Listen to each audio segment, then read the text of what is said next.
When I was in high school as a senior, somehow I found out that there was a brother in the library interviewing people about a new college that was coming here to Canton. And were you interested in interviewing with him? And I, obviously being curious and wanting to know more about it, did go up and interview with Brother Robert Francoeur in the library at Central Catholic. So I decided to go to Walsh, and I was talking to the principal at Canton Central Catholic, Brother Williams, and Brother Williams told me that he wanted me to meet Brother Farrell. So I met Brother Farrell, and he told me that he saw my grades and he would really like to have me come to Walsh, and he would give me a full scholarship. After a while, you know, they started building the school and everything, and then I just decided to come on campus and check it out. I drove out one day and I met Brother Farrell and Brother Thomas, and of course I'm enrolled, and that's the history, and went through the whole program. We were supposed to start in September, and then there was an announcement. There are 47 of us that were starting, I think, or 60, maybe 67 of us that were starting, and it was put back for 2 or 3 weeks because it wasn't quite finished yet. One of the reasons that the construction was behind is we had severe rain and wet weather. When I arrived here on the first day, it was in November, the parking lot wasn't really well formed. There were planks along the wet ground, and we had to tiptoe over it to get up to the college building. There was only 2 buildings. Once we arrived and walked across the wood over the mud and got in from our cars, we pretty much were here the whole day and just went from class to class. You know, we got an introductory speech by Brother Thomas, and said how this was, you know, a historical moment, and then invited into the college where we all were introduced to our classes. At that time, you know, we had no residence halls here. We all lived in the neighborhood. We had little apartments around town and so forth and so on, or we drove and commuted. So I told my mom and dad, you know, I had to live at home because we didn't have any dorms at Walsh. And there were kids coming in from all over the country, but they were renting little apartments all through North Canton. Well, the nice thing about Walsh, as I recall from the early days, was the fact that it was an all-boys school. That really lent itself to a camaraderie that really developed through the whole group. It was almost like a fraternity, and that was the atmosphere that we had here at that time, which I thought was very conducive to education and for learning. And so I didn't realize it while I was going through it, but after the fact, it really was a quite nice experience.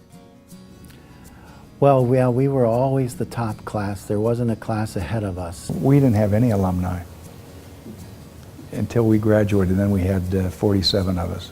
There were a lot of people coming in from Central, so we did know many of them, but you know, it was a chance to know them better because we were a really small fraternity here. Classmates I liked them all.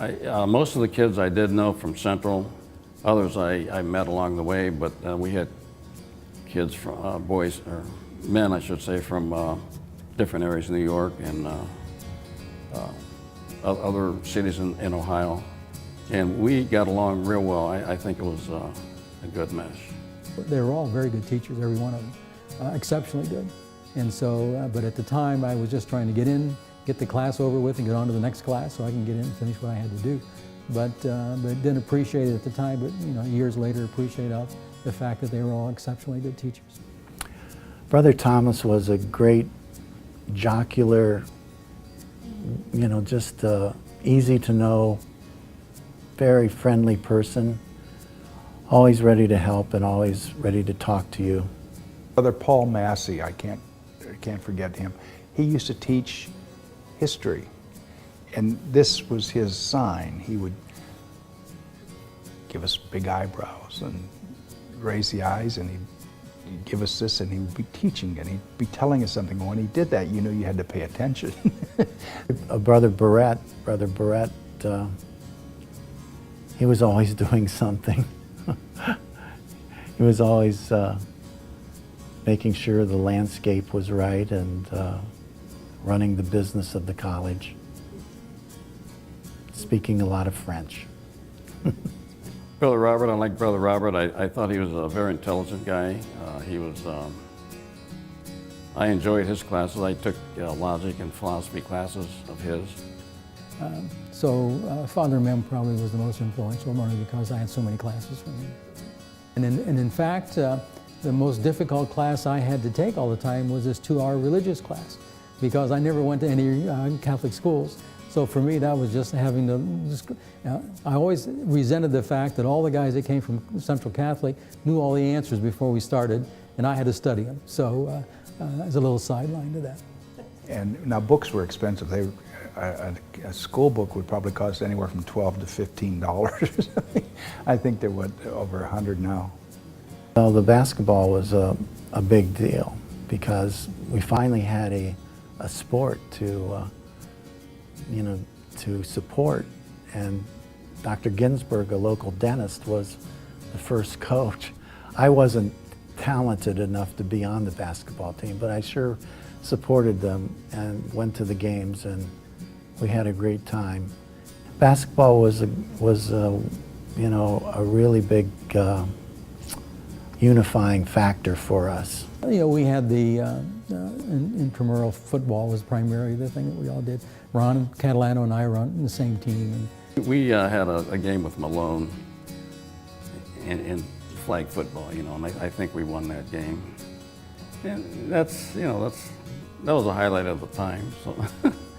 We didn't have a lot of activities that were formed early in the college's history, but somehow we got bowling going. And rifle club. The interesting fact about the rifle range was that it was right above the burlesque theater. So it was the State Burlesque Theater on Tuscarawas, and the McKinley rifle range was right above it. We went in the side door and went upstairs to have our competition.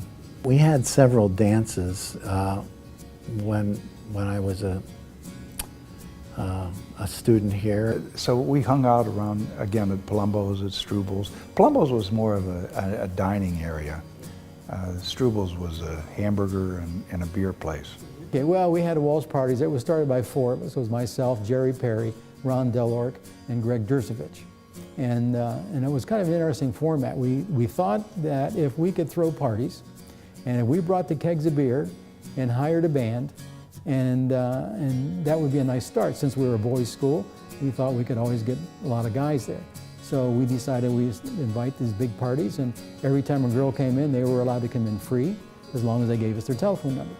And so the idea was that not to call them to date, but next time we had a party, we had someone to call and tell them there was a party going on. It became to be a quite nice deal, and we packed them every time, so it was a kind of fun deal for the last few years.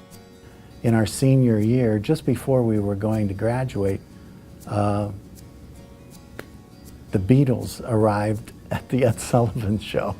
I remember that. It was just at the same time as very, very close to our graduation, the Beatles arrived, and that was a big deal at the time. I still recall the day then when Kennedy was shot, and that I still remember sitting at the top of the stairs listening to a radio about the whole situation. And so that's what I recall the most as far as anything happening worldwide. But I remember distinctly Joe Ezzy coming into the building saying, "They shot Kennedy." Of course, we didn't know he was dead. We were all hoping that he was just wounded. But that was quite an event that occurred. The university is terrific. I think it's just starting. I mean, it's to the point where it's gotten to this size.